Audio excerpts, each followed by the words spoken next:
Ok.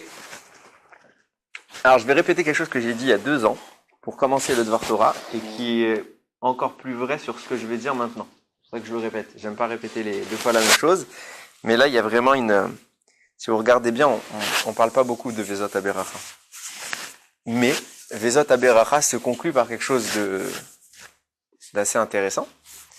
Parce que le dernier pasouk, c'est écrit Ulchol Ayad Achazaka. On parle de Moshe qui s'en va.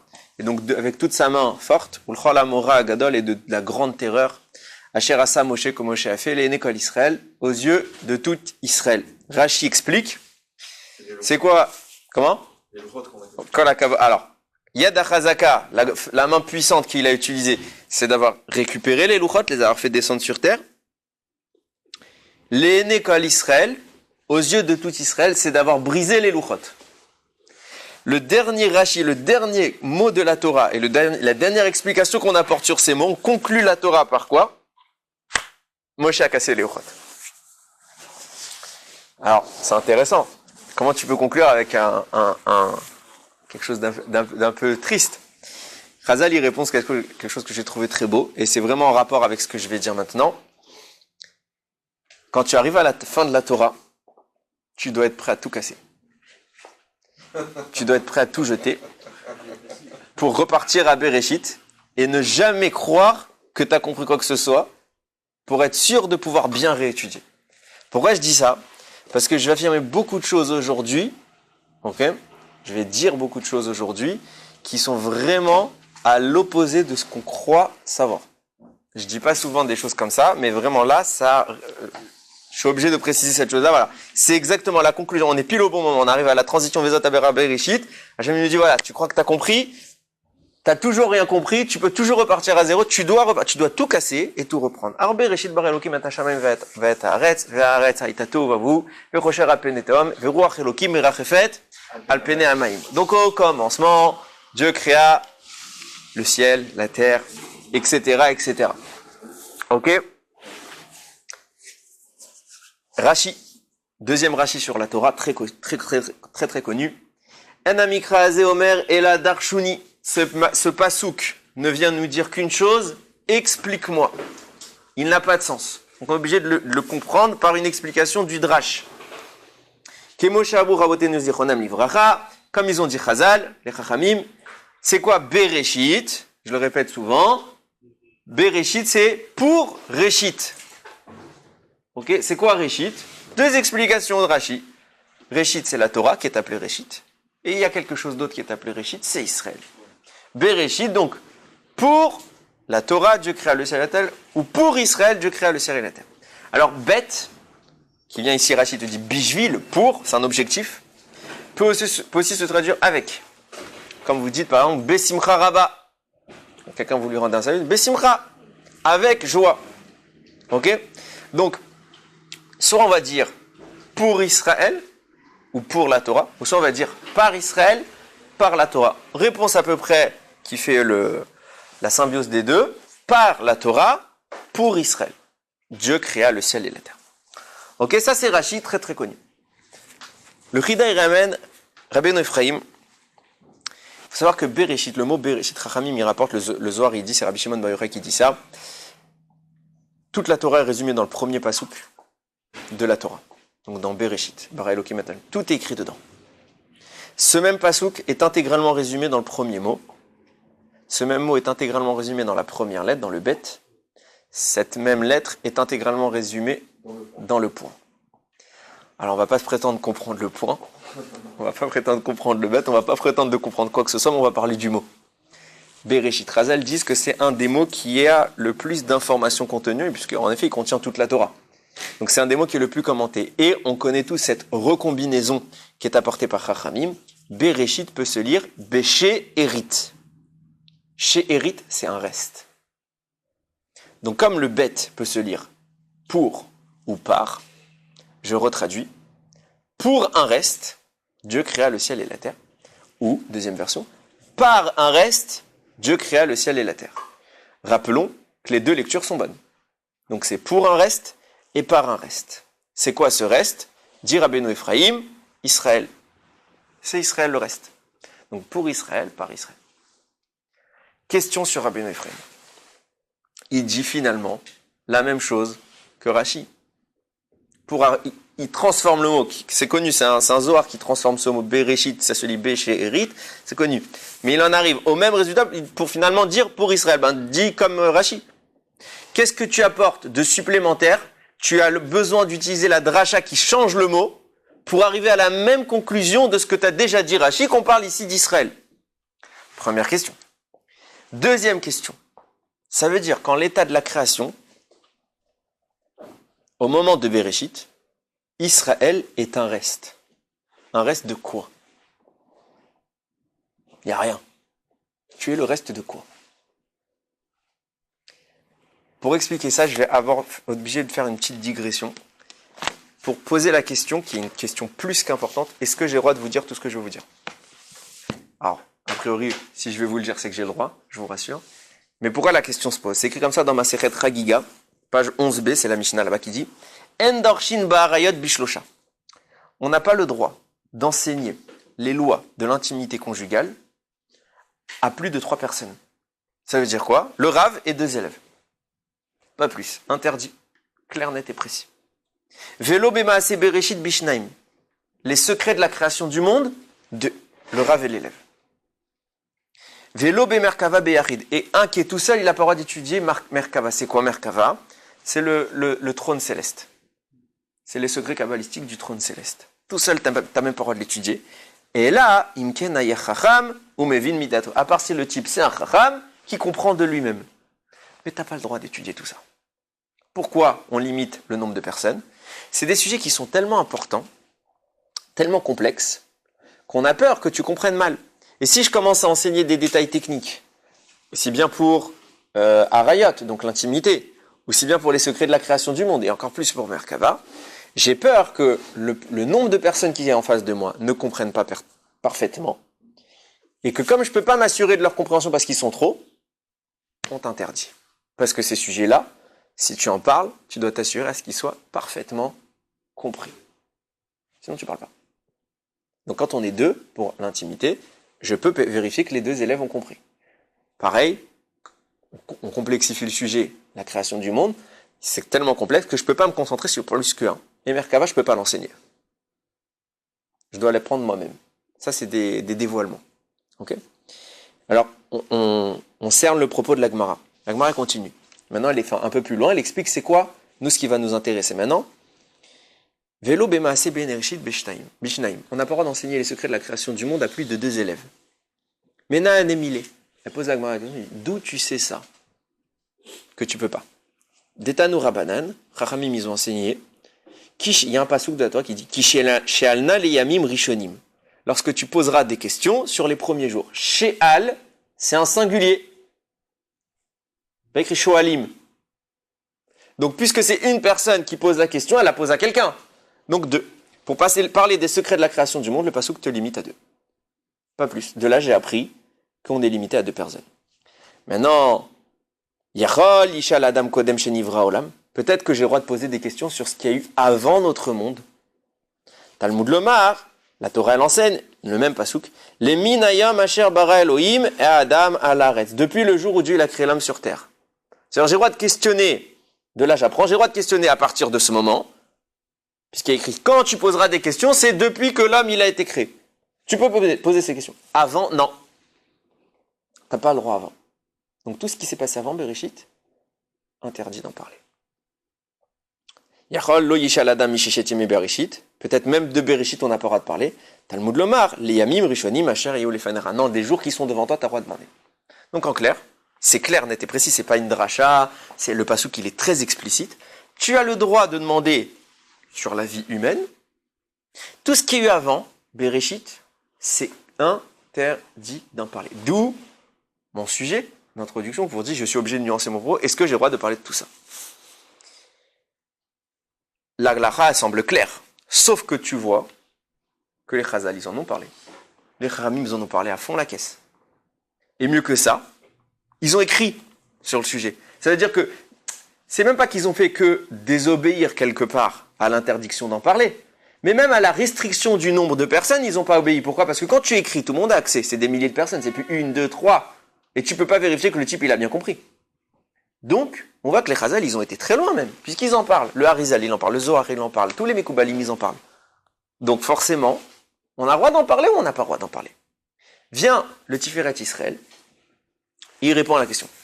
Il dit, puisqu'en effet, on voit que les Chazal, ils en ont parlé, c'est qu'ils n'auraient pas agi comme ça. Mais, qu'est-ce qu'on te dit maintenant quand on te dit, t'as pas le droit d'en parler? T'as pas le droit de fabuler. Tu dois être extrêmement précis dans ce que tu vas dire. C'est des sujets qui sont tellement compliqués et tellement risqués qu'il faut être très précis. C'est quoi être précis? Tu ne peux répéter que ce qui a été dit par quelqu'un qui sait. Tu peux pas extrapoler.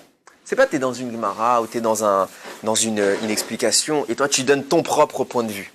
Non, il n'y a pas de point de vue. On est dans un état de description d'un événement.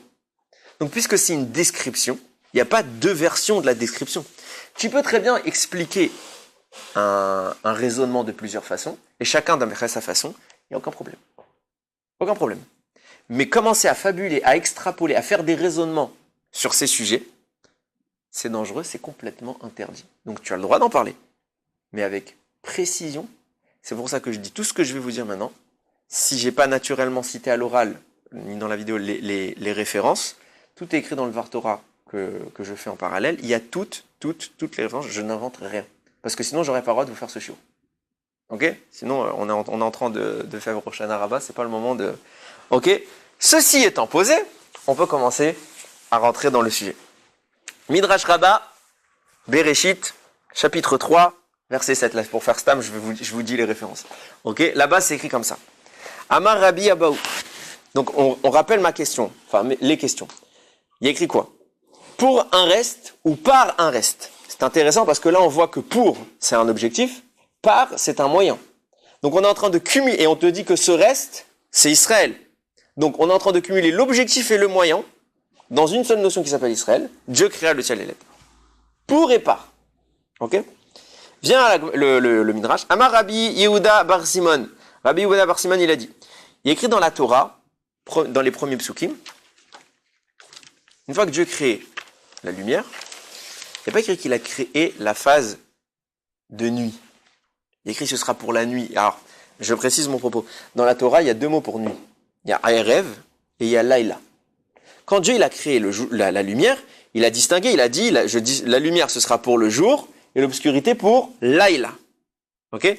Mais là maintenant, une fois que la journée se termine, on parle de Vayi Erev, Vayi Boker. On parle du soir et du matin. Donc en hébreu, soir et nuit. Là, on voit que Laïla, ça a été créé, la nuit. Jour, le Yom, il a été créé. Mais Boker et Laïla, et Boker et Erev, pardon, la nuit, enfin plutôt le matin et le soir, ça n'a pas été créé. Écrit Vayi comme si c'était déjà là. C'est pas une notion qu'Akadosh Baruch Hu, il a dit Yehi Erev ou Yehi Boker. C'est une notion qui n'existe pas encore le matin. C'est une notion qui n'existe pas encore le soir. Il y a la notion d'obscurité, il y a la notion de lumière, mais le matin, l'horaire, le moment n'existe pas. Comme il n'y a pas écrit Yehi Erev et qu'il y a écrit Va Yehi Erev, il n'y a pas écrit que soit la nuit, que soit le soir. Il y a écrit et ce fut le soir. Ça signifie que la notion du soir et la notion du matin préexistent. C'est des choses qui sont là avant Bereshit. C'est pour ça que le Midrash dit Yehi Erev en ktivkan. Il n'y a pas écrit que ce soit le soir. Et là, va Yehi Erev et ce fut le soir. Ça veut dire quoi? Mikan, j'apprends de là. Shaya seder zmanim kodem lachem, que l'ordre du temps précède tout ça. Avant Bereshit, tu as le matin et tu as le soir. Amar Rabbi Abaou. Rabbi Abaou, il a dit. Mais j'apprends autre chose aussi. Melamed, j'apprends. Shaya boré olamot, qu'Akadosh Baruch Hu crée des mondes. Ou Macharivan, il les détruisait. Ad Shebara et Elou, jusqu'à ce qu'il arrive au nôtre. Amar, il a dit. Den Hanyan Li, celui-là il me plaît. Yathon, les anciens, la Hanyan Li, ne me plaisait pas. D'où il a pris ça? D'où on voit que dans le pasuk, dans le psukim, que Dieu qu'on voit qu'il y avait le temps avant. Donc peut-être qu'il y avait des mondes, j'entends. Mais d'où on sait qu'il lui plaisait pas? C'est pas écrit ça dans la Torah. Réponse, si c'est écrit. Où c'est écrit? Amar Rabbi Pinchas, il a dit, Ta'amé de Rabbi Abaou, je t'explique d'où Rabbi Abaou a su que les autres mondes lui plaisaient pas et que celui-ci lui plaît. Il écrit Vayar Elohim et kol asher asa. Dieu a regardé tout ce qu'il avait fait. Vein etov meod. C'était très bien. Ce qui signifie maintenant c'est très bien. Ce que j'ai fait avant, ça me plaisait pas. On est obligé de poser une question. Du point de vue de Dieu, enfin, on ne sait rien sur Dieu. On n'a pas le droit d'affirmer des choses sur Akadosh Baruch Hu. Quand on dit dans la Tfila qu'il est Gadol, Gibor, Venora, qu'il est grand, fort et redoutable, la Gemara a dit, pourquoi tu as le droit de dire qu'il est grand, fort et redoutable? Parce que lui-même a dit ça de lui. Mais si lui-même n'avait pas dit ça de lui, t'as pas le droit de commencer à donner des adjectifs. Pourquoi? Parce que s'il n'avait pas dit qu'il était Gadol, ou qu'il était fort, on va dire fort. Si moi je dis de Dieu qu'il est fort, je transpose ma vision de la force à Dieu, qui est une vision complètement erronée et complètement limitée. Donc je suis en train de restreindre la vraie force à ma vision. Ça s'appelle donner une image à Hachem. C'est complètement interdit. Donc on peut rien affirmer sur Hachem à part ce qu'il a dit sur lui. Nous, tout ce qu'on peut dire sur lui sans se tromper, c'est une notion qui nous dépasse, c'est qu'il est parfait. Qu'est-ce que c'est parfait? Aucune idée. Mais il est parfait. Il n'y a pas de défaut. Donc ça veut dire quoi? Dieu, tout ce qu'il fait, puisque lui est parfait, il n'a pas le droit à l'erreur quelque part. Il n'y a pas d'imperfection chaque jour. Et tout ce qu'il fait, intégralement, tout ce qu'il fait est parfait. Même le monde, même les avérotes qui existent dans ce monde font partie du plan d'Hachem. Et j'en veux pour preuve la notion de tchouva. C'est quoi la tchouva? C'est renier le temps. Pourquoi? Non, quand je fais un acte, le temps fait que il est passé et je ne peux plus revenir en arrière. C'est fini. L'acte est déterminé et on ne peut plus le changer. La tchouva vient te dire, non, le temps n'existe pas, tu peux changer. Tu as fait une avéra? Fais tchouva, elle n'existe plus. Tu as changé le passé. Mais si ça existe, c'est qu'Akadosh Baruch Hu conçoit dans son monde, dès le début, la faute. Donc, c'est qu'il la veut. Et s'il la veut, elle est parfaite. Pourquoi nous, on voit un monde qui est imparfait? Parce que nous-mêmes, on ne comprend pas c'est quoi être parfait. Non, même sans. Tout ce qui se passe en ce monde, en od milvado, il n'y a rien d'autre que Dieu. Ce qui signifie qu'il n'y a absolument rien que Dieu a fait qui soit dans la notion du défaut. Le seul défaut qui existe, on l'a créé. Ça veut dire que nous, on ne perçoit pas la perfection, donc on juge ce monde comme défectueux. On voit des défauts. Nous, on voit la mort comme un défaut, on voit la maladie comme un défaut. On voit que, par exemple, on te dit, ouais, l'objectif sur Terre, c'est de parfaire le monde. Parfaire, pas parfaire. Parfaire le monde. Parfaire quoi? Il faut que l'herbe soit plus verte. C'est quoi parfaire le monde? C'est que toi, tu dois devenir parfait au point de te rendre compte que l'œuvre d'Hachem, elle est parfaite. C'est une action. Hein? Toujours bien. Pour toi, elle n'est pas bien. C'est ça la nuance. Pour Hachem, il n'y a pas la notion. Il n'y a pas de défaut. C'est quelque chose qu'on ne comprend pas. Là, en fait, tu frôles la notion du libre arbitre. Le libre arbitre, c'est un vrai sujet. Ok? Tu peux l'expliquer. Le libre arbitre, on fait des tonnes sur le libre arbitre pour donner une appréhension de ce que c'est que le libre arbitre. Ok, c'est du pipeau. Même moi, j'ai fait un shiur dessus. C'est les grandes lignes. Mais si tu vas profondément, tu ne peux pas comprendre le libre arbitre. C'est une émouna, le libre arbitre. C'est une croyance. C'est une foi. C'est pas du réel. On ne peut pas comprendre ça. Ça nous dépasse. Bon, pour en revenir à notre propos, comment tu peux me dire que Dieu a fait des mondes qui ne lui ont pas plu? Puisque tout ce qui fait Dieu, je traduis en français, il a fait des ébauches, il a fait des expériences qui ont foiré. C'est ça. Comment peut-on concevoir que Akadosh Baruch Hu fasse des choses qui ne soient pas parfaites? Et lui-même, il le dit. C'est pas nous qui le percevons comme imparfait, son acte, parce que déjà, on n'a pas vu. Mais lui, il a son niveau de perfection, que lui, tout pour lui, tout est parfait. Il te dit, l'ancien, foiré. Celui-là, top. Mais l'ancien foiré, donc je me suis planté. Problème grave. Midrash Rabbah toujours, sauf que cette fois c'est dans Kohelet, il répète ce même enseignement de Rabbi Abaou en rajoutant un détail. Il cite le passouk de Kohelet qui dit « Et akol asa yafe beito ». Tout ce qu'il a fait, il l'a fait bien au bon moment. Explication du Midrash. Amar Rabbi Tanchuma. Rabbi Tanchuma, il a dit « Beonato nivra haolam ». À la bonne heure, le monde a été créé. Lo haya raoui libarot kodem lachen. Il n'était pas apte à être créé plus tôt. Et là, les châteaux nivra. Pile au bon moment, Dieu l'a créé. Chez Neymar, comme il est dit, le passage que je viens de dire, et d'accord, là, ça y a fait Béito. Il a tout fait pile au bon moment. Vient le Hetz Yosef, et il t'explique, ça veut dire quoi que tout a été fait bien au bon moment, à la bonne heure. Chez Raata, il a vu Akadosh Baruch Hu. Chochmato, non, c'est ça, sa Chochma qui a vu. Yidbarar. Chez Haet Araouli Bria, que le moment idéal pour la création, Aïta Baetaï, c'était maintenant. Lokodem, pas avant, Velo Acher, pas après. Les Siba Mouskelet Mimenu, pour une raison évidente pour lui, j'ai envie de dire, intelligente. Chez Nehemar, comme il est dit, Atakol Asai a fait Beito, comme il a tout fait à la bonne heure. Kelomar, chez Naasai a fait les filles, chez Naasa Beronata Haï. Parce que tout a été beau, parce que ça a été fait maintenant. Que si ça avait fait avant ou après, ça aurait été moche. On est avant la création du monde, là. Et on parle de temps. Il y a eu un temps idéal et un temps non idéal. On parle de temps. Il n'y a pas de temps. Il n'y a pas de temps. On est avant, il n'y a pas de matière. Il n'y a pas de temps. Parce qu'il n'y a pas de matière. Le temps démarre à Bereshit. A priori, du moins. Le temps devrait démarrer à Bereshit. Il peut y avoir deux notions. Il y a une notion physique du temps. Et puis il y a une notion... Donc on parle en spirituel. Ta réponse est on parle en spirituel. On parle plutôt en philosophique. C'est-à-dire on parle de causalité. Quelque chose qui t'amène à autre. Mais là on voit... Non mais attends, est-ce qu'il y a un élément physique qui puisse exister avant même la création du monde?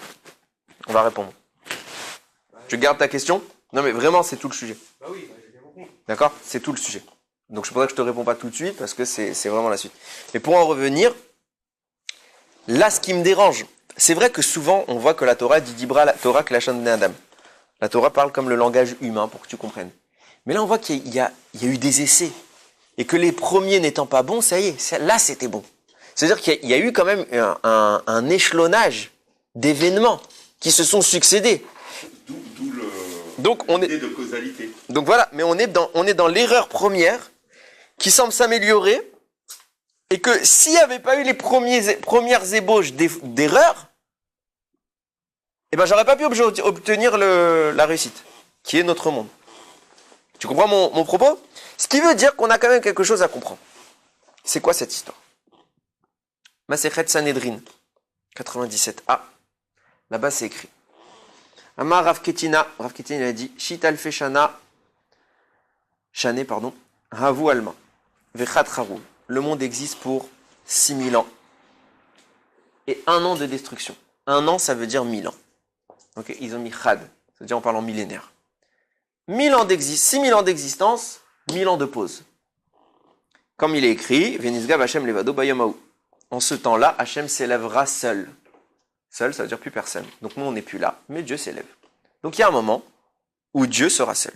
Donc on va disparaître. Donc nous, on apprend, 6000 ans, on est là, 7000 ans, on n'est plus là. Abaye, lui, il a un autre avis, il dit que c'est pas 1000 ans de pause, c'est 2000 ans. Il a un autre pasouk. Bon, ça change pas grand-chose. Enfin, si, un peu quand même, 1000 ans d'écart, mais dans la compréhension de ce qu'on va évoquer maintenant, ça ne change pas grand-chose. Et puis si on n'est pas là, en effet, on continue.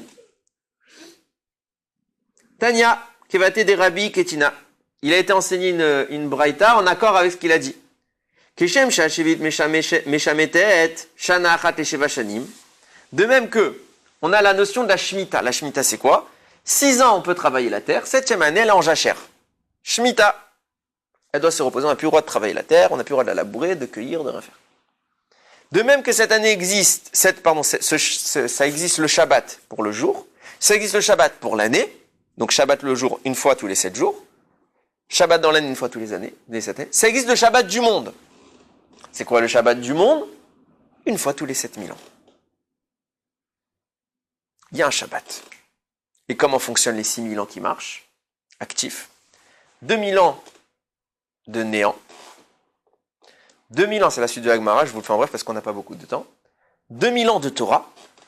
Regardez l'histoire. 1656, destruction du monde noir. Il s'est rien passé. Jusque-là, il n'y a rien eu. À part l'échec d'Adam.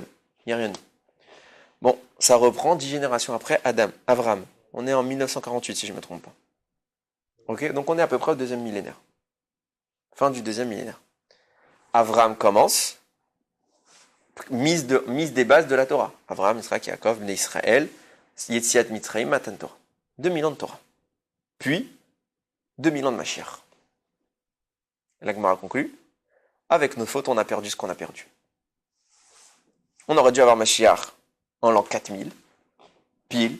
C'était la période de Mashiach. Ça y est, on est dans la période de Mashiach à partir de l'an 4000. On n'a pas mérité, et nos fautes, elles ont décalé. Donc le clair, net et précis, 6000 ans, le monde existe, c'est ce qu'il nous dit Rabbi Abaou, et 7 millième année, on fait une petite pause. Hein? On est en 5781. Ça va, il reste un petit moment. Hein. Problème. Il y a une marloquette entre les premiers Mekoubalim, les premiers kabbalistes, et le Harizal. Du moins, c'est présenté comme ça. Il semblerait que les premiers Mekoubalim soient d'accord avec cette notion de Shemitah, donc de destruction, reconstruction des mondes. Et le Harizal, il semble dire, c'est faux. Il n'y a que notre monde. Il n'y a qu'un monde. Et c'est très difficile à admettre venant du Harizal. Pourquoi? Parce qu'on sait que le Harizal, déjà, pour dire qui est le Harizal, c'est le petit Rabbi Shimon Bar Yochai. C'est lui qui va faire un dévoilement sans précédent de la Kabbalah moderne. On sait que tout ce qu'il dit, c'est des dévoilements. C'est pas des fabulations. Il a des dévoilements, donc c'est impossible que le Harizal n'ait pas vu ces textes que je viens de citer, qui sont Gemara et un Midrash. Tu vas dire, c'est pas poussé. Le Zohar parle de la Shemitah du monde, donc du repos au bout de cette 6 millénaires. Il peut pas ne pas l'avoir vu. Donc comment le Harizal peut venir et te dire, non, il n'y a pas de Shemitah? Réponse, il faut comprendre ce que veut dire le Harizal. Et tout ce que je veux dire maintenant, c'est issu d'un sefer qui s'appelle Keter David, de Rav David Daniel à Cohen. Okay, c'est un Mekoubal français, mais qui vit en Eretz Israël, qui est très reconnu, qui ramène toutes les références. Il fait un shiur sur ce dont je vais parler, où il détaille encore plus les choses, qui est accessible à tout le monde, je vous le recommande. Et là-bas, il va amener tout le raisonnement. On part déjà du point de vue du Harizal. Chazal nous dévoile. C'est écrit dans le Harizal, il rapporte que, au niveau, il parle là-bas des sacrifices, et il te dit, il fait une petite introduction, il te dit, sache que tout est créé par les noms d'Hachem. Le Shem HaMeforash, Yud Ke Vav Ke, est à la base de la création. Il y a 4 lettres dans le nom d'Hachem, donc il va y avoir 4 éléments de créer. On va partir de la fin, la dernière lettre, donc Yud Ke Vav et Ke, la dernière lettre, le He. Puisque le He, c'est le plus éloigné du début, donc c'est l'élément le plus éloigné. Ça va créer le monde minéral. Avec le He, Dieu crée le monde minéral. On se rapproche d'Hachem, de l'origine, donc on passe à Vav. Donc on va forcément monter en complexité. Le Vav va créer le monde végétal. Puis le He, juste avant, va créer le monde animal, encore plus près, donc encore plus complexe.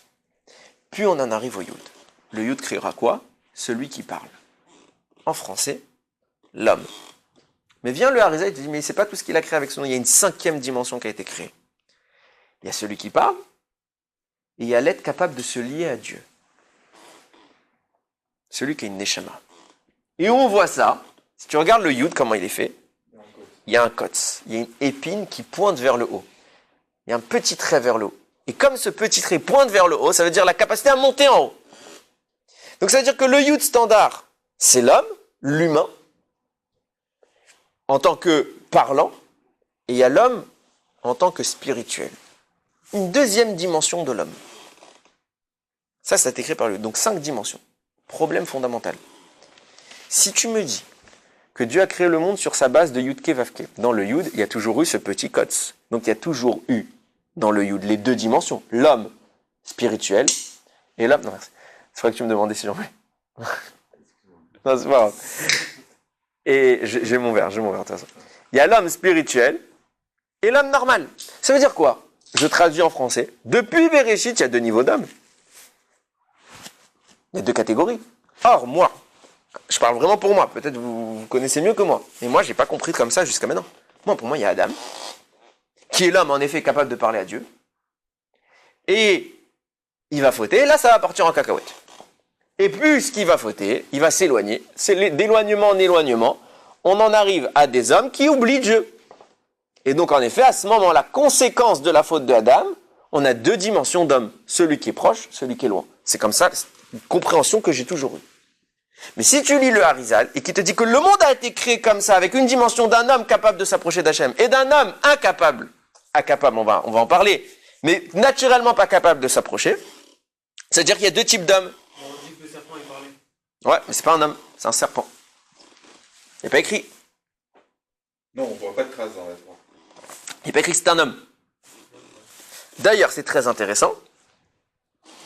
Il y a deux mots pour parler de l'homme. Adam et Ish.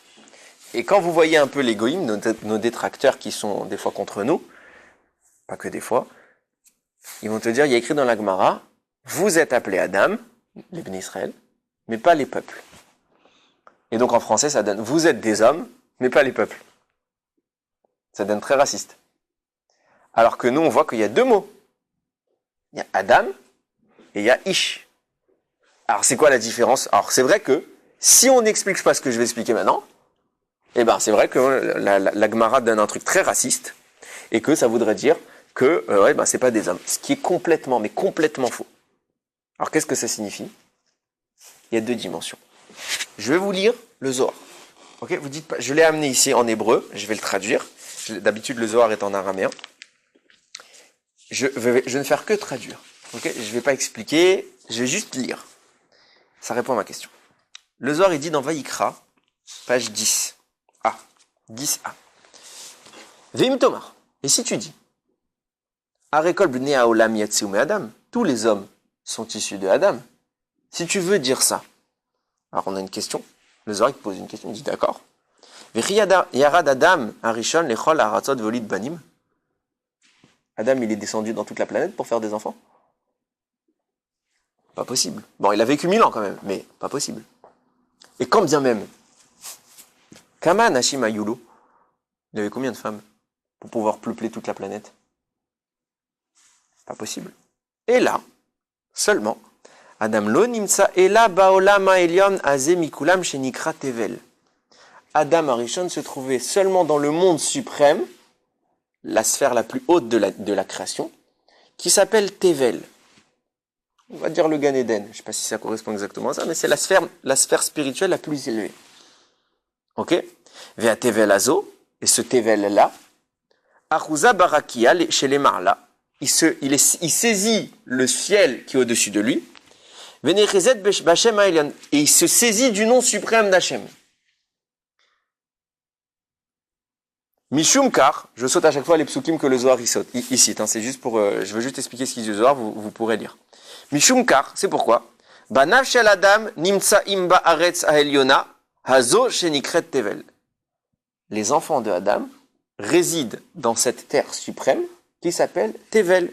Vem elyonim alakol kemo chez les marla. Et ils sont au-dessus de tout, comme ça se passe en haut. Ça veut dire quoi? Ma'atam, c'est quoi la raison de tout ça? Kemo chez les marla lekol arikaim. Arkim, pardon, Yeshrakia, Elion, Mikulam. De même que dans le ciel, il faut savoir que ce monde, c'est le reflet d'en haut. Donc tout ce qui se passe ici, c'est parce que ça se passe comme ça là-haut. Donc dans le ciel, il y a plusieurs cieux, okay, et il y en a un qui est tout en haut. Ulma ala nimtsa kisosh ala kadosh baruch. Et au-dessus de quoi? Il y a le trône d'Akadosh Baruch. Et là-bas, il te cite le pasouk, je crois que c'est Yecheskel, qui dit comme ça, que quand il a vu le trône d'Akadosh, Kemar e even sapir demut kise veal demut akise, demut kemar e esh, kemar e adam, alav milmala.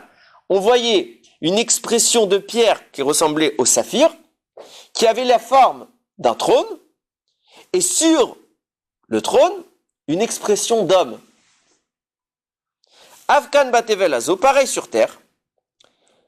Nimtsa ameler shelakol, il y a un roi de tout. Miou, c'est qui? Adam.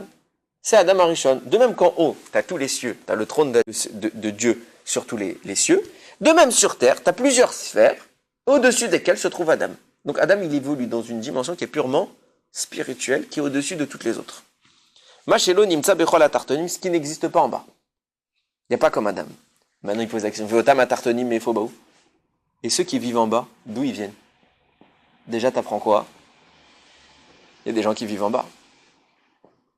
Adam, il n'est pas seul. Adam n'est pas le premier à avoir été créé. J'ai même envie de dire, enfin, du moins, je sais pas. En tout cas, il n'est pas le seul à avoir été créé. Logiquement, j'ai même envie de dire qu'il a été le dernier, puisqu'on a terminé par lui. On aurait dû l'appeler Adam Aharon. On l'appelle Adam Arishon. Pourquoi? Et là, d'où ils viennent ces gens-là? C'est un Zohar, hein, c'est pas moi. Vous ne dites pas, j'invente des trucs. Et là, Me'aedim, Shel Haaretz, Ve'isuya, Shel Harakia, Shel Mala.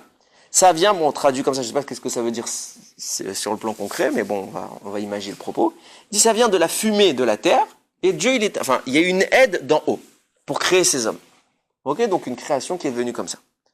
Yotzim Beriot Meshunot, Elou Melou, et sont sorties des créatures différentes les unes des autres.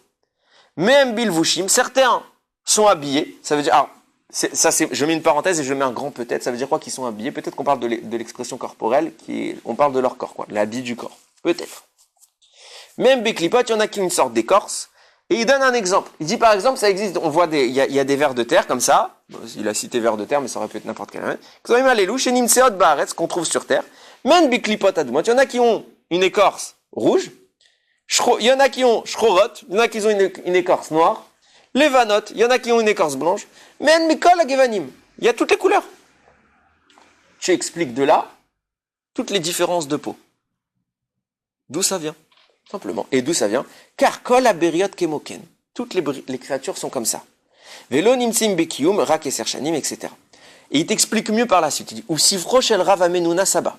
Et dans le livre de Rav Amenuna Saba, Perachioter, il explique encore mieux. Il te dit, Cher Kol Yeshuv Mitgelgel Beigul Kemokadour. Sache que toute l'habitation tourne sur elle-même comme une balle. Je précise, Galilée, c'est 16e, 17e siècle, c'est ça? Vous vérifierez, on est dans ces eaux-là. Là, on est 2000 ans, il y a 2000 ans. On te dit clairement, la Terre tourne et c'est une balle. Et attends, c'est pas tout. Et les matas, ve'elou, les maala. Il y en a qui ont la tête en haut, il y en a qui sont en bas. Ve'cholotan, briot, meshunot bemarian. Et tous, ils ont un aspect différent.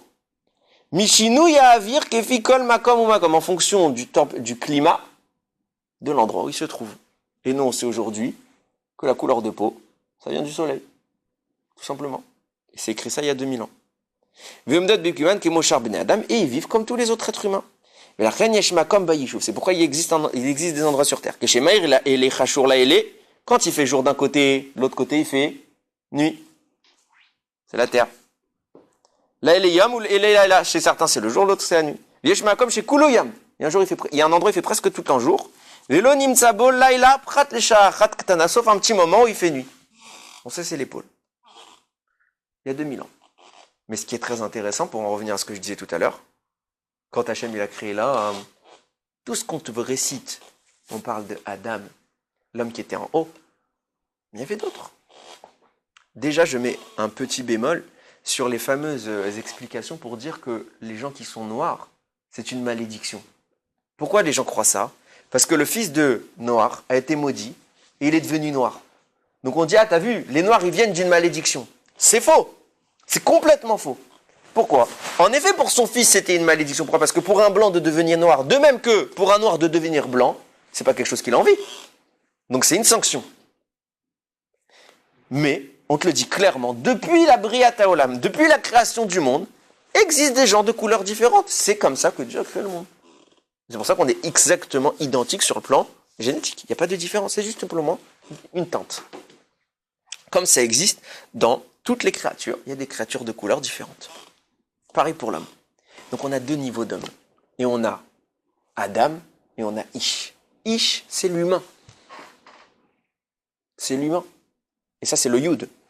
C'est celui qui parle. Adam, c'est celui qui parle à Dieu. Et en effet, tout le monde ne parle pas à Dieu. Nous les premiers aujourd'hui. Il y a deux hommes. Et une fois qu'on a expliqué ça, on peut commencer à tout comprendre. La marloquette qu'il y a entre les premiers kabbalistes et le Harizal, c'est quoi? D'après les premiers Mekoubalim, Dieu crée le monde, le détruit. Crée le monde, le détruit. Ça veut dire, on fait 6000 ans, pause 1000 ans, on prend les mêmes, on recommence. Qu'est-ce qui change d'un monde à l'autre? Vous savez que dans la Kabbalah, il y a la notion des sphirotes. Ok? C'est quoi les sphirotes? C'est des manières.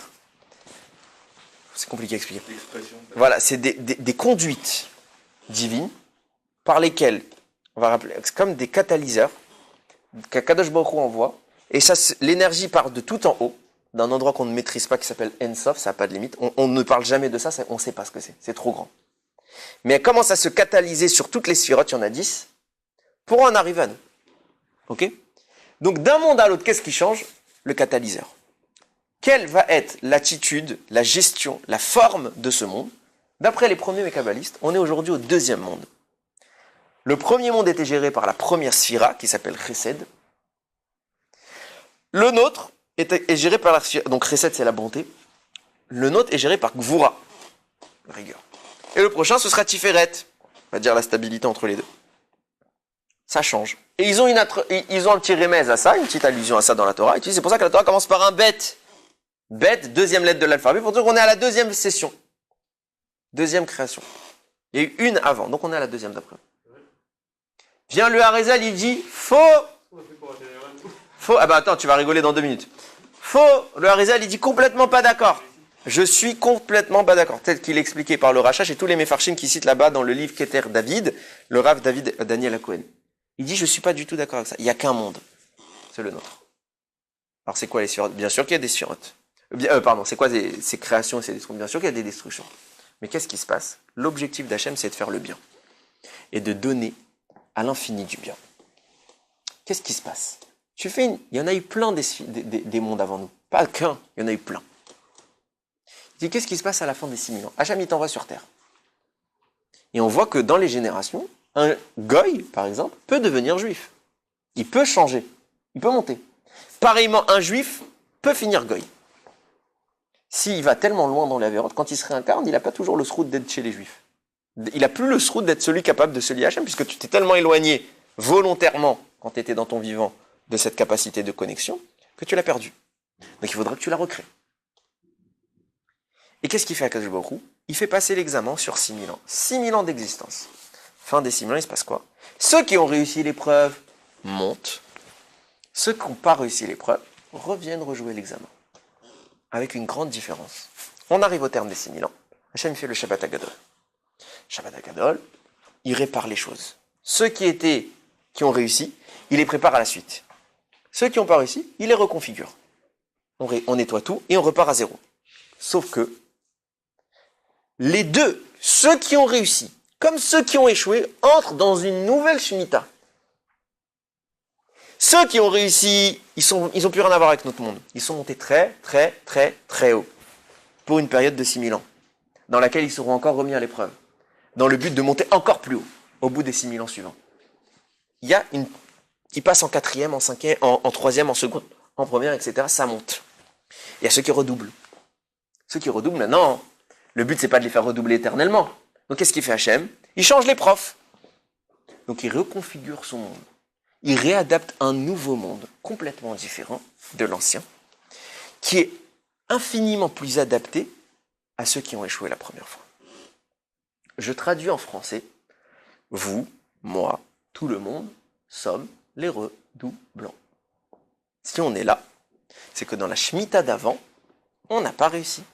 Donc qu'est-ce qu'a fait Akadosh Baruch Hu? Il nous a renvoyés dans un nouveau monde, qui n'était pas l'ancien, pour nous refaire passer l'examen. Session de rattrapage. Et on comprend ce que nous disait le début. Béchérit, avec un reste. Et on disait qu'Akadosh Baruch Hu se plaignait des anciens mondes. Ils étaient nuls. Ils étaient parfaits, les anciens mondes. Pour la session d'avant. Mais si moi, tu me mets encore dans cette session-là que j'ai déjà échoué, alors c'est pas bon. Donc Akadosh Baruch Hu, il a créé les anciens mondes. Et quand ils ont créé, ils étaient bien. Pour la session numéro X. Mais pour la section X plus 1, l'ancien monde est mauvais. Et c'est le nouveau qui est bien. C'est pour ça qu'il dit les anciens qu'il a créés, il les a détruits. Pour mettre en place un nouveau, plus adapté. Que lui, il est bien pour vous. Mais dans l'ancien, il était très bien pour eux. Parce que nous, on n'a pas réussi là-bas. Sur ça vient le Radbaz, il te dit, sache que la terre ne disparaît pas à la fin de la session. Rien ne disparaît à la fin de la session. C'est juste Shabbat. Ça veut dire quoi Shabbat? Ça veut dire de même quand tu fais la Shemitah, ou de même le Shabbat, tu arrêtes, tu contrôles plus, tu laisses faire les choses. Ta Shemitah, t'as ton champ, bah, tu le contrôles plus. Ni tu laboures, ni tu ensemences, tu fais rien. ça devient un balagan. Il n'y a plus d'ordre, il n'y a plus de structure. C'est tout. Hachem, ici, il laisse le monde se détendre. Mais la terre, elle est là. Le soleil, il est là. Rien ne disparaît. Ce qui répond à la fameuse question des scientifiques de l'âge de l'univers. Il y a eu des milliers de Shemitot. Enfin, des milliers, je ne sais pas. Il y a eu plein. Mais la terre, nous dit le rat de base, avec un texte à la pluie, elle est éternelle. Elle ne disparaîtra pas. Jamais.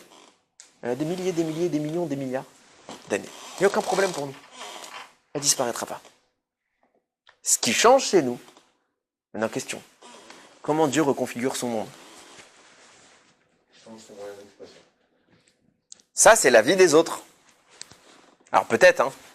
L'un n'empêche pas l'autre. Comment ça marche? Alors évidemment que Dieu, c'est lui qui refait tout, point. On peut traduire ça comme ça. Maintenant, nous, ce qu'on essaie, on essaie toujours un petit peu de comprendre le peu de choses qu'on maîtrise. On va essayer un petit peu. J'ai bien dit un petit peu. C'est écrit comme ça dans ma Masechet Brachot, page 32b. Israël se plaint à Hachem, tu m'as abandonné. Tu m'as lâché. Hachem dit quoi? Amarla, Kadosh Baruch Hu, il dit à Kadosh Baruch Hu, Israël, Biti, ma fille, Shne Masar Mazalot Barati Barakia. J'ai créé 12 constellations dans le ciel. Velkol Mazal ou Mazal Barati Lo Shloshim Chayil. Et sur chaque mazal, sur chaque constellation, j'ai créé 30 commandants. Velkol Chayil Vechayil Barati Lo Shloshim Ligion. Et à chaque commandant, je lui ai donné 30 légions. Velkol Ligion Veligion Barati Lo Shloshim Raaton. Et sur chaque légion, j'ai créé 30 régiments. Velkol Raaton Veraton Barati Lo Shloshim Keraton. Et sur chaque régiment, j'ai créé 30 divisions. Velkol Keraton ou Kraton Barati Lo Shloshim Gastera. J'ai créé sur chaque division 30 sections. Velkol Gastera Vegazra. Et sur chaque section, Tali Tibo Shalosh Meot Veshishim Vachamisha Alfe Ribo Kochavim Keneged Yemot Achama. J'ai placé 365 000 myriades, une myriade c'est 10 000 étoiles. J'ai placé 365 000 étoiles dans chacune des 30, qui est elle-même 30, qui est elle-même 30, qui est elle-même 30. Et tout ça, je l'ai fait que pour toi, et toi tu viens me dire que je t'ai abandonné. On évalue à 10 puissance 18 le nombre d'étoiles dans la Torah. C'est énorme. Question toute bête. Pourquoi aussi grand? Pourquoi faire aussi grand?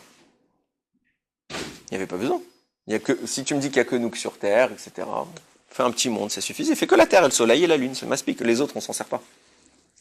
Le Zohar, il dit, sache qu'il n'existe pas un brindille d'herbe, une brindille d'herbe qui pousse sans que Akadosh Baruch Hu ait préposé dessus un malach. Si le malach ne lui dit pas pousse, à chaque fois qu'il y a quelque chose qui pousse, il dit pousse, pousse, pousse, pousse. Et comment ça fonctionne? Imaginez, les Avdil, mais c'est pour donner une image, une centrale nucléaire. Si je devais recevoir l'énergie produite par la centrale directement dans ma prise, et que je branche mon micro-ondes dessus, je vais peut-être même voir le quartier. Ouais. Donc qu'est-ce qu'on fait pour pouvoir apprivoiser cette énergie? On la diminue, on la divise, subdivise, jusqu'à arriver à quelque chose de potable. Akadosh Baruch Hu, s'il devait intervenir directement dans le monde, on ne peut pas. Donc lui-même, il divise un petit peu quelque part, il échelonne son énergie.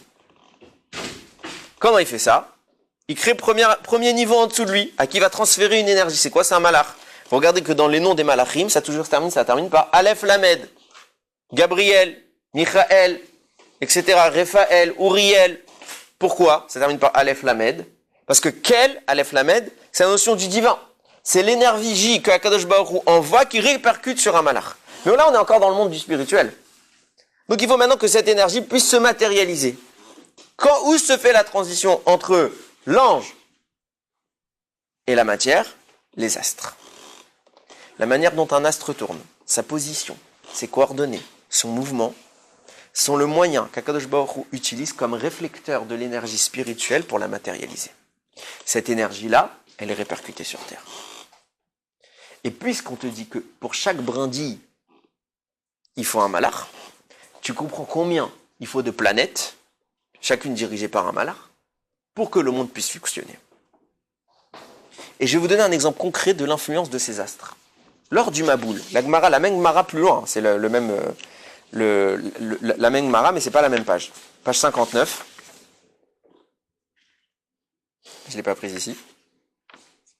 Le veut, elle est derrière. Ouais. Par contre, Ouais, je veux bien.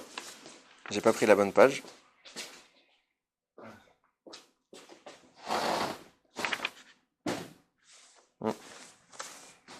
J'ai ramené 2 fois la même. Ouais.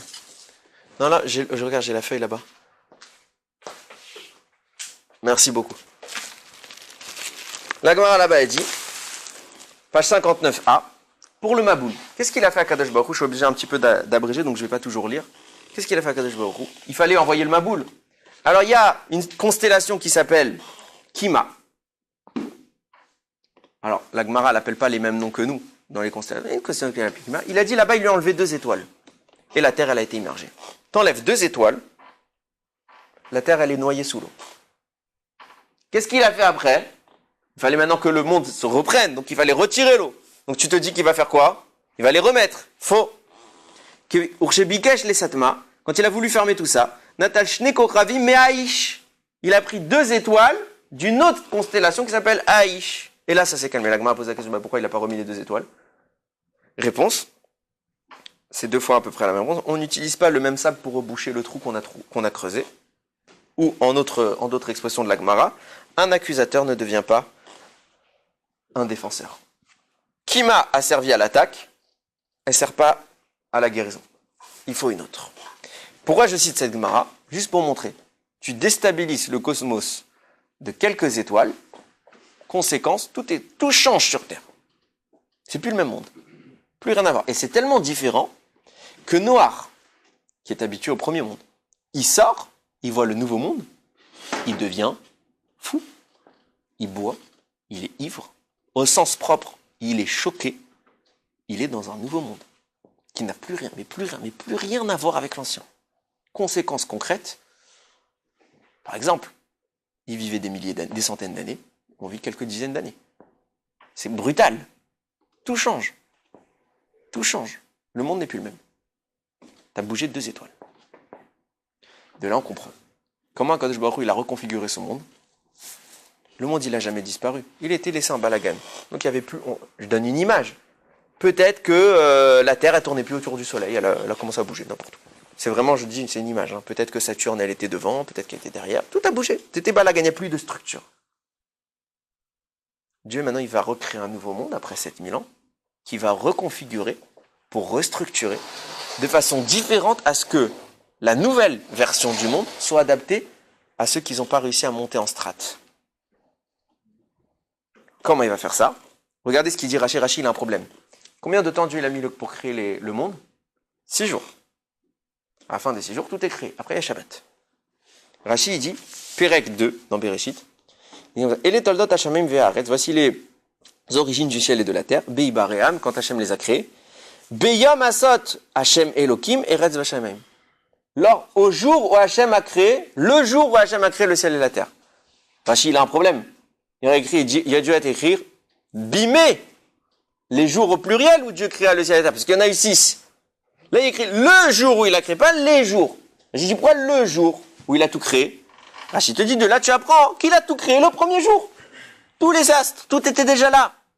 Au premier jour, tout est là. Ah, alors qu'est-ce qu'il a fichu tout le reste du temps? Que la lumière soit, le soleil il l'a placé au 4e jour, les êtres humains, etc. Qu'est-ce qu'il y a eu tout ce temps? C'est quoi ça? Réponse du Rachaim. Qu'est-ce qu'il a fait à Kadosh Baruch Hu? Rahamim te dit, quand il a dit Bereshit, ça y est, tout est en place. Les jours d'après, il a mis de l'ordre. Or, alors la lumière, tu sers à ça. Le soleil, tu te mets là. La terre, tu te mets là. La lune, tu te mets là. Là. Il a tout réorganisé. En fait, il a réagencé le monde pour que les énergies se déversent différemment sur Terre et apparaisse une nouvelle Terre dans laquelle nous, on va pouvoir bien repasser l'examen de façon convenable. On comprend maintenant pourquoi.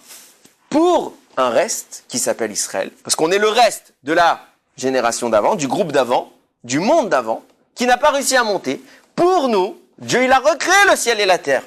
Pour nous, configuré pour nous. C'est nous, Dafka. Et nous, on est un reste, au sens propre du terme. On est le reste de ceux qui ne sont pas passés en terminale. On est les autres. Maintenant, on a compris pour le reste, mais on n'a pas compris par le reste.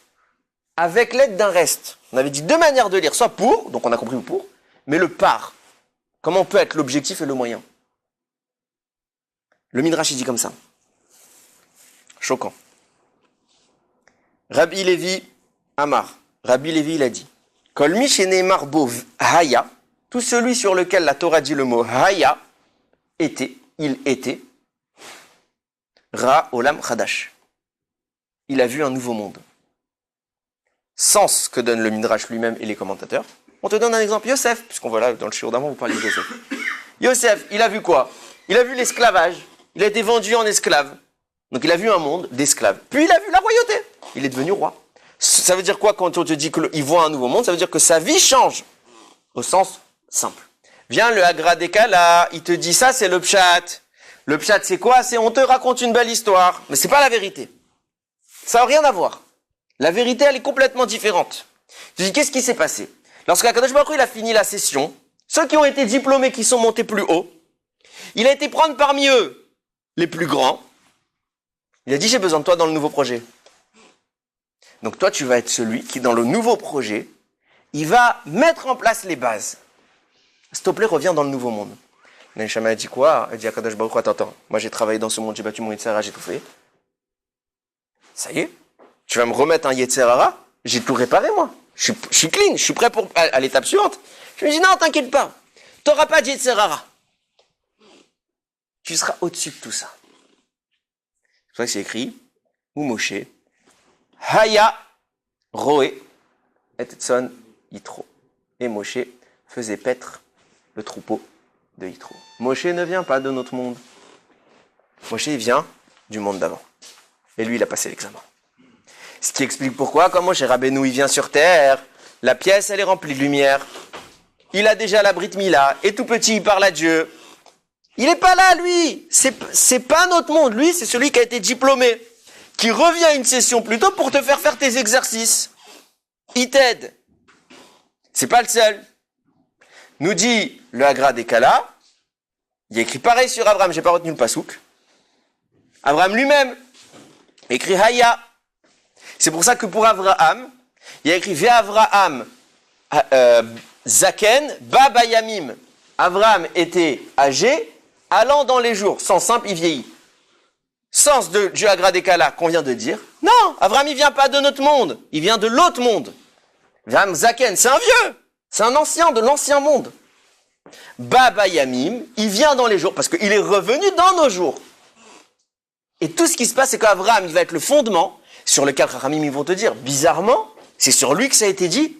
Abraham, il a battu son Yetzirah, il était au-dessus, le Yetzirah ne l'atteignait pas. Pourquoi il l'atteint pas? Il l'atteint pas. Parce que comme il vient de la Shemitah d'avant, il a passé un accord avec Akadosh Baruch Hu, tous ceux qui reviennent, ils ont passé un accord avec Akadosh Baruch Hu. Tu me laisses tranquille. Tu me laisses tranquille. C'est pas des Gilgulim. Un Gilgul, c'est dans la propre Shemitah. Il revient réparer, Hachem il lui redonne une chance encore, repeat. Et même Gilgulim, on ne sait pas vraiment ce que c'est parce qu'on n'est pas... Gilgulim, c'est très spécial. Là, c'est pas ça. Ces mêmes joueurs jouent encore, c'est officiel, c'est juste qu'on t'a remis à zéro. Compteur à zéro. C'est pas tu viens réparer ce que tu as fait dans cette vie. Tu repars à zéro, t'as rien à réparer. Tu dois réussir l'examen, c'est tout. On reprend la session à zéro. Et à chaque fois, on monte. Si on réussit, on monte très haut. Et à chaque fois, Hachem, pour nous aider, pour reconfigurer, il envoie des autres, de l'ancien, qui ont déjà réussi, qui connaissent comment réussir. Il te les envoie, justement, pour t'accompagner. Je prends 10 minutes. Il te les envoie pour t'accompagner, Avraham, Yitzhak, Yaakov, etc., qui vont cadrer les choses, te donner les techniques. Tu comprends un peu mieux comment ça se fait qu'ils connaissaient déjà la Torah. Ils l'ont vécu, Matan Torah, eux. Version monde d'avant. Ils connaissent. C'est pas nouveau pour eux. Ils connaissent. Tout petit, Avraham, il est obligé de repartir Stam bébé. Mais tout petit, il voit Hachem. C'est une nature.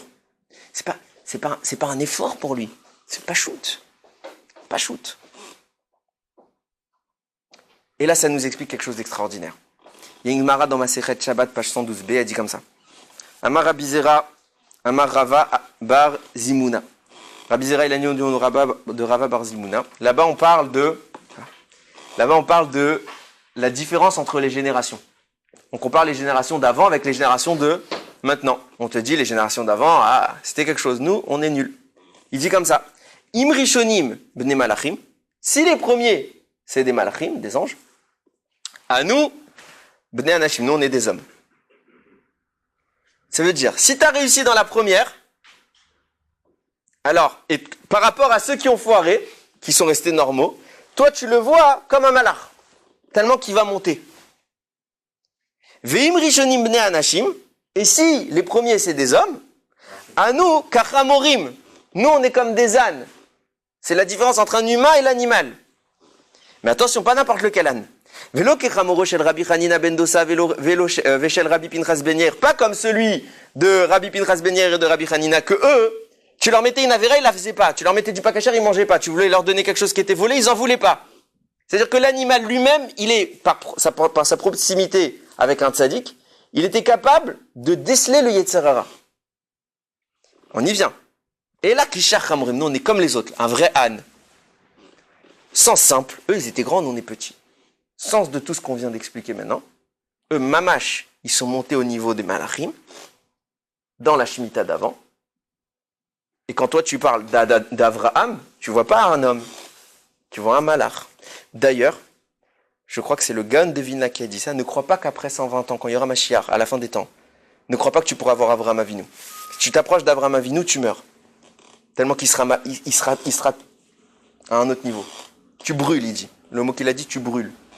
C'est-à-dire que même si quand on arrive à la fin des temps, on dit ça y est, on a été métaken, on a tout réparé, etc. Non, parce qu'en fait, lui, il est déjà à un niveau encore plus haut, parce que lui, il est rentré dans l'autre Shemitah, il est encore monté. C'est peut-être ça que le vikouar qu'il y a entre Moshe et les malachim au moment où il va apprendre la Torah. Peut-être qu'il va l'apprendre à ceux qui ont déjà la... Alors attention, on dit comme les malachim, on ne dit pas qu'on est des malachim, parce qu'on est plus haut que les malachim. L'être humain, statut de base, on est inférieur aux malachim, mais il a le potentiel de dépasser. Et quand il y a écrit qu'à la fin des temps, les malachim, c'est eux qui viendront nous demander qu'est-ce qui se passe là-haut. Tellement qu'on sera plus haut. C'est-à-dire, c'est une image, c'est pour te dire, il y a un tel écart entre l'homme. C'est malachim mamash. C'est malachim, eux c'est malachim mamash, mais nous, Adam, Avraham, etc., c'est encore plus haut que ça. Et ce qui est intéressant, regarde ce qu'il dit le texte. Même l'âne, il est capable de monter en strate. Pourquoi? Parce qu'on voit que l'âne, il faute pas, alors que c'est qu'un animal. Il t'explique sur cette base, dans le Keter David, il s'appelle, Rav David Daniel Cohen, il dit, en fait, toute la bria, elle monte. Et à chaque groupe de Shemitah, hop, on monte. On monte, et Hachem, il reconfigure. L'échec, il le reconfigure. Tu montes ou tu restes. Et ce qui est extraordinaire, c'est que la conclusion, c'est quoi? C'est que quand je suis monté, nous, on a toujours la vision du monde comme étant, une fois que j'arrive au Gan Eden, ça y est. Ben, le Harizal, il dit c'est faux. C'est complètement faux. Parce qu'au bout d'un moment, tu t'ennuierais. Ça veut dire quoi? Dans tous les domaines de la vie, vous remarquerez, que ce soit l'argent, le sport, ce que vous voulez, vous atteignez un stade, je sais pas, le type, il se dit, moi, je vis, si je gagne 10 000 euros, je suis bien. Je vise pas plus. Il atteint 10 000, il veut 20 000. Voilà. Et ainsi de suite, ainsi de suite. Pareil dans le sport, le type, il dit, moi, je veux juste un peu m'entretenir, je vais faire un peu de gonflette. Il porte 10 kilos. Une fois qu'il maîtrise, il dit, allez, 20 kilos, 30 kilos, etc. Et ça s'arrête pas. Dans tout ce qu'on a, on a un stade où on est heureux, on est content de l'acquis, mais au bout d'un moment, ça nous suffit plus. Et on veut monter encore plus haut. C'est la nature dans laquelle on a été créé. Pourquoi? Parce que si tu disais, Chas v'Shalom, que Akadosh Baruch Hu, l'objectif qu'il a, c'est de te donner un résultat fini, dans lequel tu progresses plus, ça veut dire qu'il a limité le cadeau. Et le cadeau, il est infini. Il n'y a pas de limite au cadeau. Du coup, comme Dieu est infini, et que c'est en vrai, c'est lui la récompense. C'est juste s'approcher de lui qui est une récompense. Donc, forcément, tu vas monter, puis tu vas repasser pour remonter. Puis repasser, et il n'y a pas de fin. C'est le plus grand cadeau qui puisse exister. Ça veut dire qu'à chaque fois que tu atteins un niveau, tu es content au moment que tu l'atteins, à un moment tu vas te lasser, je me dis, c'est pas grave, j'ai encore. T'en as marre? Ok, j'ai encore. Et j'ai encore, et j'ai encore, et j'ai encore, j'ai encore. Même un âne, il peut avoir du srout. Même un homme, il peut dépasser les malachim. Ça, c'était Avraham, juste pour voir, regarder la différence. Avraham qui vient de la Shemitah d'avant, quelle image on a de lui? Quelle grandeur il y a? Qu'est-ce qu'il a été capable de faire? Il a été capable de faire la Kedat Yitzhak. Personne n'est capable de faire la Kedat Yitzhak. Lui, oui. Nous, non. Parce qu'il y a tellement... Celui qui a réussi, il a été diplômé. Il est bien reconnu. Et il y a celui qui ne réussit pas. Nous, on a quand même la chance de pouvoir repasser indéfiniment l'épreuve. C'est pas comme tu passes un examen, on te dit, ah ça y est, tu l'as passé 2-3 fois, shalom. Non, indéfiniment, jusqu'à que tu réussisses, c'est pas grave. Tu foires, je t'aide la prochaine. Tu foires, je t'aide. On peut monter ad blidai. Alors, il ratson qu'on soit zoré, que chacun à son niveau il puisse monter, et qu'à la fin du challenge, on ait tous le diplôme, on soit ceux qui passent à la Shemitah d'Amor, et peut-être que nous aussi, Hachem il nous rappellera, viens aider ceux qui sont restés à l'arrière. Bon, il y a déjà écrit certains, j'ai lu un sefer qui parle de ceux qui seront appelés la prochaine. Il y a écrit qu'il y a Moshe, il sera rappelé, il y a Eliyahu Navi qui sera rappelé, non Moshe je sais plus, et Eliyahu il sera rappelé, etc., etc. En tout cas, peut-être que ce seront nous qui aiderons les prochains. Yératson qu'on puisse tous toujours monter, je pense que c'est comme ça qu'il faut conclure. C'est une akaratatov envers Akadosh Baruch Hu. Combien il a fait les choses de façon géniale. C'est génial. Il n'y a pas d'autre mot. Il n'y a pas de limite à ce qu'il te propose. Il n'y a pas un moment où tu vas dire, ah, ça y est, ça m'a saoulé. Non. Il y aura toujours une suite. Ça progressera, ça progressera. Ad blidai, Baruch Adonai l'olam. Amen ve amen. D'accord.